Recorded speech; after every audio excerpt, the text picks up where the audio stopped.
Bonjour à toutes et à tous, bienvenue sur le podcast 300% Sport pour une nouvelle émission version YouTube.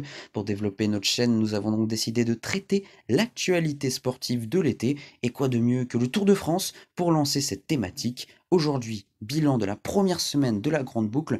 On profite du deuxième jour de repos dans ces 3 semaines pour faire ce fameux bilan.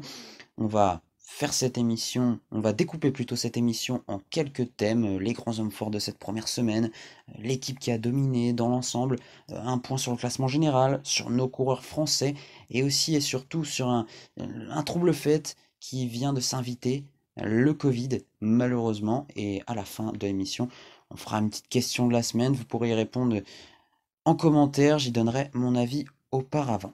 Les grands hommes forts de cette première semaine. Il y en a bien évidemment deux qui se démarquent. On va commencer par le maillot vert. Wout van Aert, le Belge de la Jumbo Visma, qui a été impressionnant. Merci, merci monsieur Wout van Aert d'avoir décanté la situation, d'avoir animé cette course. On peut souligner que les 3 premières étapes au Danemark n'étaient pas incroyables, loin de là. Certes, il y a eu beaucoup d'ambiance, une certaine ferveur, mais malheureusement, le spectacle n'était pas au rendez-vous. Il n'y avait pas eu de bordure lors de la deuxième étape. Il y a eu 2 sprints donc lors de la deuxième étape. Troisième étape, contre-la-montre à Copenhague d'entrée. Mais à Calais, c'est lui qui a décanté la situation. Il a pris un petit peu le flambeau d'un Julien Alaphilippe en 2019. Vous vous en souvenez, bien évidemment. Dès la troisième étape, Julien Alaphilippe avait pris le maillot jaune. En 2020 aussi, Julien Alaphilippe l'avait pris à Nice, grâce à une superbe victoire d'étape. Et on se souvient aussi de Mathieu Van Der Poel en Bretagne qui avait été hors norme. Il avait pris le maillot jaune à Mur de Bretagne et contrairement à son grand-père Raymond Poulidor, lui, il l'avait pris, ce maillot jaune. Pour en revenir à Wout van Aert, il confirme. Il confirme très clairement ses dispositions par rapport à l'an passé. Si on se souvient que Mathieu Van Der Poel avait commencé tambour battant en 2021, lui avait tenu sur la longueur, surtout que Van Der Poel, son fameux rival, avait même abandonné au bout d'une semaine. Et bien lui, il avait tenu sur la distance, victoire en montagne, en sprint et en contre-la-montre. Un magnifique triptyque qui a vraiment impressionné. En montagne, il avait notamment gravi le Mont Ventoux, il avait vaincu Julien Alaphilippe. Au sprint, il avait gagné aux Champs-Élysées et au contre-la-montre, il avait gagné celui la 20e étape. Là, contrairement à l'an passé, il a démarré, donc comme je l'ai dit tout à l'heure pour Van Der Poel, tambour battant, 2 victoires d'étape, une à Calais, dont, avec cette magnifique attaque dans une bosse. C'était extraordinaire, c'était un grand moment, franchement. Et voilà, la Jumbo-Visma avait été très très forte, elle avait magnifiquement lancé Wout van Aert et ça avait même fait peur aux favoris, hein, tout simplement. On avait vu Adam Yates, Jonas Vingegaard qui avait tenté de suivre Wout van Aert en vain, il avait tenu derrière. Une deuxième victoire pour Wout van Aert, bien évidemment, en Suisse, où il a remporté un sprint massif, oui, ou non, peut-être pas massif, parce que tout simplement les sprinteurs, les Jacobsen, les Groenewegen, les Jasper Philipsen ont été lâchés et donc ils n'avaient plus entre guillemets à battre Tadej Pogacar ou encore Michael Matthews. C'était une étape qui était pas plate du tout, c'était plutôt une étape pour puncher, on pouvait même la décrire comme baroudeur au début et il est allé la chercher parce que son équipe a bien roulé comme celle de Michael Matthews, et il en a profité, il avait nettement dominé cette étape. Autrement, il avait aussi, bien évidemment, au Danemark, réalisé 3 deuxièmes places. 3 deuxièmes places, il a été battu à la surprise générale par Yves Lampart au chrono, puis au sprint par les Néerlandais Fabio Jacobsen et Dylan Groenewegen, mais dans l'ensemble, ça fait quand même 5 podiums en 9 étapes, et on est obligé aussi de souligner sa grande échappée en Belgique entre Binche et Longwy, où voilà, il s'est fait plaisir. Le maillot jaune, l'ex-maillot jaune, pardonnez-moi, il l'a cédé derrière à Tadej Pogacar. Ça aurait pu être une étape où il aurait pu s'imposer, très certainement, mais il s'était fait plaisir. On peut même souligner l'échappée qu'il a prise lors de cette 9e étape, où voilà, il s'est fait plaisir. Et encore une fois, il a pris encore beaucoup de points au classement intermédiaire. C'est donc aussi un classement des points. euh, voilà, c'est donc un large maillot vert, plus de 100 points d'avance sur Fabio Jacobsen, c'est tout simplement exceptionnel. On peut se poser aussi la question de l'intérêt maintenant de cette course au maillot vert, tellement l'avance de Wout van Aert est impressionnante. Et voilà, on va juste une dernière pour en terminer avec Wout van Aert, réévoquer cet exploit en solitaire à Calais. Moi, il m'avait fait penser à la Philippe, à Épernay en 2019, comme je l'ai dit tout à l'heure, et on va essayer de caler les images pour Julien Alaphilippe. Voilà, ce sont des exploits qui sont magnifiques, qui nous font vibrer, et en tout cas, on espère qu'on va en vivre d'autres prochainement. Ce serait magnifique dans ces 2 prochaines semaines. Le deuxième grand homme fort, pardonnez-moi, de cette première semaine, c'est Tadej Pogacar qui a été tout simplement héroïque. Selon ses mots, c'est le meilleur début de tour de son histoire. Il en a disputé 3. C'est une forme qui est idyllique pour le Slovène. On va comparer justement ces 3 débuts de tour pour essayer de confirmer ce qu'il a dit, tout simplement. En 2020, en 2020, on va dire ça, c'est facile de faire mieux puisqu'il est pris dans une bordure. Il est pris dans une bordure, il perd près d'une minute, plus d'une minute, à peu près une minute, et après, il est obligé d'être, il est obligé d'être très offensif. Il reprend du temps sur le col de Peyresourde, un col pyrénéen. Puis après, il gagne une étape à Reims. C'est sa première victoire sur le Tour de France. Il est dans la même minute que le maillot jaune, mais voilà, il est loin d'avoir fait la différence, comme en 2021 et en 2022. On va donc venir maintenant à 2021, où il a quand même changé de dimension. Il finit deuxième à Mur de Bretagne. Il est déjà troisième au général, donc deuxième derrière Mathieu Van Der Poel. Par contre, il perd du temps à Pontivy à cause d'une chute. On rappelle que le début du Tour 2021, c'était en Bretagne. Sixième du général. Il est derrière Carapace, derrière Richard Carapace, l'un de ses concurrents. Mais par contre, il voit Primoz Roglic, son grand adversaire, chuter et donc être grandement touché. Ça va l'handicaper dans la suite du Tour. Mais par contre, suite à cette étape de Pontivy, il gagne le chrono à Laval, un chrono à Laval où il a été impressionnant. 19 secondes d'avance sur son dauphin Stephen Kung, il est déjà deuxième au général et le premier des favoris.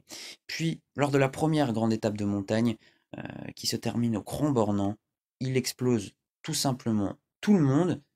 Permettez-moi de dire exploser parce que c'est bien le terme. Malheureusement, bon, c'est peut-être un peu familier, mais en tout cas, c'est bien ce terme. Exploser tout simplement car il prend le maillot jaune. La huitième étape, ce n'est pas une surprise, il était seulement derrière Mathieu Van Der Poel, mais avec près de 5 minutes d'avance sur les favoris. Voilà, il n'y avait déjà plus aucun enjeu. En 2022, il démarre très très bien, meilleur devant tous les leaders, devant tous les favoris à Copenhague. Il termine troisième du chrono, seulement derrière les Belges Yves Lampaert et Wout van Aert. Par contre, à Calais, quand Wout van Aert fait son show, fait son spectacle, eh bien, il y a une petite frayeur, il est mal placé, il est, il est, voilà, il est pas bien placé, il perd pas de temps, hein, bien évidemment, mais petite frayeur. Autrement, il gagne du temps sur les pavés, il a été héroïque, il gagne 13 secondes sur tout le monde. Euh, C'était vraiment une étape, un très grand moment fort de cette première semaine. Ça allait de partout. Il y avait Jumbo Visma qui était tout simplement très malchanceuse, Vingegaard qui avait des problèmes mécaniques, Roglic qui avait chuté. Lui, il va en profiter de tout ça. Il va en profiter. Il n'y a pas de pépin mécanique. Et donc, il reprend 13 secondes sur tous les favoris. Il attaque même à multiples reprises. Il a pris énormément de relais à Jasper Stuyven, un des spécialistes. Et finalement, il reprend du temps. Déjà sur un terrain où on se disait pourquoi pas essayer de reprendre du temps du côté des adversaires. Finalement, c'est lui qui en a repris. Il gagne ensuite la sixième étape. À Longwy, il prend le maillot jaune d'une accélération foudroyante. Il gagne même la septième étape sur la super planche des belles filles. Vingegaard rattrape l'Allemand de la Bora Hansgrohe, Lennard Kamna, et sur les 30 derniers mètres, il dépasse le Danois et il s'impose. Deuxième victoire d'étape pour lui dans ce Tour de France. Et lors de la huitième étape, il est troisième à Lausanne, on l'a dit tout à l'heure. Et la neuvième étape, il tente un sprint sur la fin pour reprendre du temps, mais Jonas Vingegaard le colle très bien, il ne reprend pas de temps, mais son équipe a parfaitement géré la situation. En tout cas, c'est un début de tour quasiment parfait. L'année dernière, il avait déjà tué toute la concurrence. Là, Vingegaard est là, il va tenter de lui jouer le général. 40 secondes derrière à peu près. Voilà, il n'a pas tué la concurrence, mais il réalise vraiment un début de tour très très bon, Tadej Pogacar. On va sinon citer quelques noms. Voilà, on va parler de Magnus Cort Nielsen, maillot à poids de la deuxième à la huitième étape, donc d'autres noms qui ont marqué un petit peu cette première semaine. Simon Clark, vainqueur surprise à 35 ans de l'étape des pavés qui s'était terminée à Arenberg. Bien évidemment, Yves Lampart, premier maillot jaune, vainqueur du chrono. Dylan Groenewegen, vainqueur un petit peu, entre guillemets, surprise du sprint lors de la troisième étape.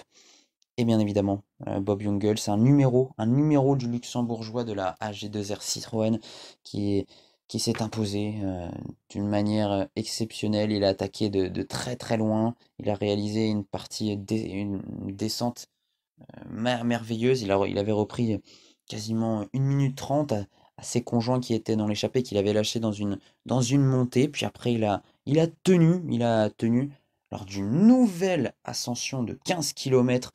Et puis encore une partie faux plat montante de 5 km. Bref, il a été impressionnant. Il a réussi à contenir Thibaut Pinot, Jonathan Castroviejo, et autres. Donc franchement, bravo à lui, il a réussi même à contenir le peloton. C'est une renaissance pour le luxembourgeois, ancien vainqueur de Liège-Bastogne-Liège. L'équipe dominatrice de ce début de Tour de France, selon moi, c'est la UAE Team Emirates. Tout simplement car cette équipe-là, on se disait, c'est peut-être l'épine vraiment dans le pied de Tadej Pogacar. Et finalement, cette équipe, elle a vraiment pris ses responsabilités. Elle m'a agréablement surpris. Elle a pris ses responsabilités et depuis que Tadej Pogacar a le maillot jaune. Et franchement, il- voilà, elle arrive à gérer. Elle roule dans les finales d'étapes, dans le final de la sixième étape, de la septième étape, de la huitième étape, de la neuvième étape. Bref, il roule quasiment tout le temps et il roule très intelligemment. Il court très intelligemment. Comme l'a dit Romain Bardet, la UAE Team Emirates, vraiment, il dicte donc le tempo du peloton depuis l'étape des pavés où ils se sont un petit peu loupés. Certes, certes, on a vu des coureurs qui sont en difficulté, notamment après des départs rapides d'étapes.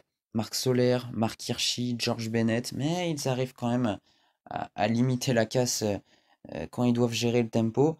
Et ils ont quand même réussi à permettre à Tadej Pogacar d'aller chercher la sixième et la septième étape, puis après de monter sur le podium sur la huitième. Cette équipe pour l'instant, elle m'impressionne. Je pensais qu'elle allait être un peu plus faible, et finalement, elle étonne au fil des étapes. On va faire un petit bilan des autres équipes. La Jumbo-Visma et Ineos, pour l'instant, ils sont prudents. Ils sont prudents, ils sont là, mais ils sont prudents. Ils vont tenter de jouer leur va-tout lors des 2 premières semaines. La Groupama FDJ, elle a été très intéressante autour de David Gaudu. Elle a été assez compacte. Elle a failli même remporter une étape avec Thibaut Pinot lors de la neuvième étape. La Deceuninck Quick-Step et Alpecin Phoenix. Selon moi, ils m'ont un peu déçu. Ils ont été assez décevants. Euh, voilà, certes, Fabio Jacobsen a remporté une étape, mais pour la Deceuninck, mais finalement, ils n'ont pas pesé sur la course ensuite. On pouvait les voir plus agressifs, plus offensifs sur l'étape des pavés, ce n'a pas été le cas. Alpecin Phoenix, bon, avec Mathieu Van Der Poel qui est en grande difficulté, euh, c'est pas facile, mais bon, voilà, ils n'arrivent pas encore à gagner de sprint. Décevant par rapport aux promesses qu'on attendait de ces deux équipes. Sinon, moi j'ai souligné quelques équipes qui étaient assez inexistantes. Bahrain Victorious, Team DSM, à l'exception de Romain Bardet, la Astana, la Wanty Group Gobert, la BNB Hotel, la Movistar et la Lotto Soudal. Selon moi, ces équipes sont assez inexistantes. Alors que d'autres ont tenté un petit peu de forcer le destin. Cofidis, la Bora Hansgrohe, la IF Education First. Bon, c'est l'ancien nom, mais bon, j'ai un petit peu oublié leur nouveau nom. La Arkea Samsic, la AG2R Citroën. Certes, elles ne vont pas batailler dans le haut du classement général, alors qu'elles avaient certes des leaders, Cofidis, Guillaume Martin, qui a eu le Covid, Bora Hansgrohe, Alexander Vlasov, IF Education, Rigoberto Urán, Arkea Samsic, Nairo Quintana, AG2R, donc Ben O'Connor. Mais voilà, elles sont assez attrayantes et elles tentent des choses dans l'échappée, et c'est ça qui me plaît avec ces 5 équipes.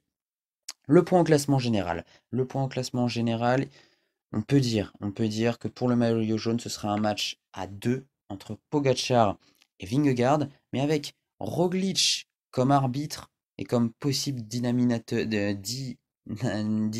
pardonnez-moi, dynamiteur, pardon. Oula, je me suis mal exprimé. Voilà, Primoz Roglic, il va tenter des choses.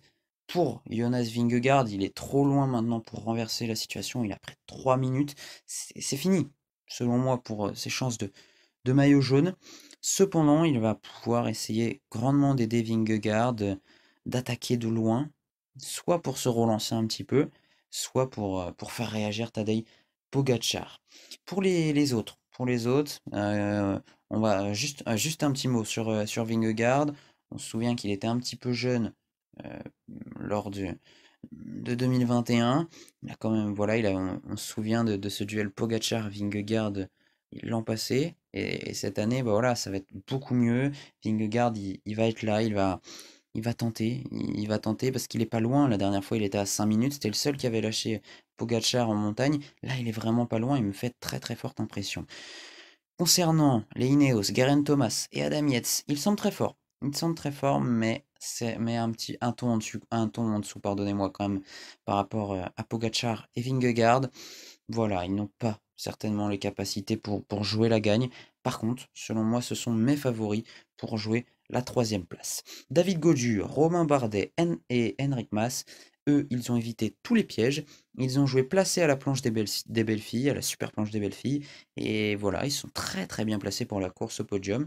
Ils ont leur carte à jouer, ça c'est sûr, en tout cas pour la course au top 5.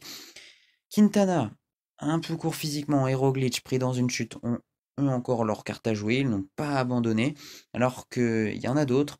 On en a parlé, j'en ai parlé tout à l'heure, j'ai un peu anticipé, Vlasov, Uran, Luis Mentiès, Guillaume Martin, Jack Egg, qui eux ont abandonné, Daniel Felipe Martinez, qui aurait pu ambitionner un top 3, un top 5, un top 10, eux sont certainement, très certainement, hors jeu. Le point sur les coureurs français, pas de victoire d'étape, mais quand même une bonne première semaine dans l'ensemble. David Gaudu et Bardet sont très bien placés au général. On ne pouvait pas vraiment espérer mieux qu'une cinquième et sixième place. Thibaut Pinot retrouve des sensations. Il a fini donc quatrième lors de la neuvième étape. Il a failli renverser Bob Jungels. Il partait avec près de 2 minutes 30 de retard, 2 minutes de retard quand il a tenté de forcer le destin tout seul. Il était revenu jusqu'à 20 secondes, malheureusement. Il était un peu court. Christophe Laporte et David Gaudu ont même fait des podiums. Pour en revenir à Christophe Laporte, il fait un travail formidable pour Wout van Aert et ça, c'est vraiment à souligner. Aurélien Paré-Peintre joue sa carte générale. Il est 13e pour l'instant. Et on peut aussi souligner les top 10 de Jérémy Lecros, Benjamin Thomas et Hugo Hofstetter.